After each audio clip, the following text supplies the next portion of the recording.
আপনিও যে কম হারামি এইটাও কিন্তু বলেন নাই। এই হারামের কে দেখছেন আপনি? আর আপনি বলার কে? হ্যাঁ, না, আমি বলার কেউ না, তবে এইটা ঠিক, আমি ওনাকে সত্যি মনের প্রাণে চাচ্ছি। এই 18 বস্তা, এই ভালোভাবে বলতেছি, কানে যাইতেছে না, ফাঁসি জানি কোথাকার। আচ্ছা আপনি দেখতেছেন ও আমার বয়ফ্রেন্ড, আমি ওর গার্লফ্রেন্ড, তারপর কিভাবে মানে ওরে পছন্দ করেন আপনি? আচ্ছা তুমি দাঁড়াও না, আপনার কথা তো আমি বলতেছি। সমস্যা কি আপনার? এখান থেকে বের হবেন নাকি এখানে সিকিউরিটি গার্ড ডেকে আপনাকে বের করে দেবো? না, আমি ওনাকে সত্যিই চাচ্ছি। উনি দেখতে সুন্দর, অনেক হ্যান্ডসাম, এবং উনি লয়ালও বললেন।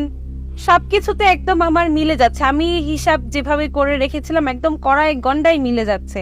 আমার এরকম ছেলেই চাই, এনি হাউ। এনি হাউ, আমি এনি হাউ আপনাকে আমার চোখের সামনে থেকে সরাতে চাই, কারণ আমি আপনার মতো 18 বস্তার সাথে প্রেম করতে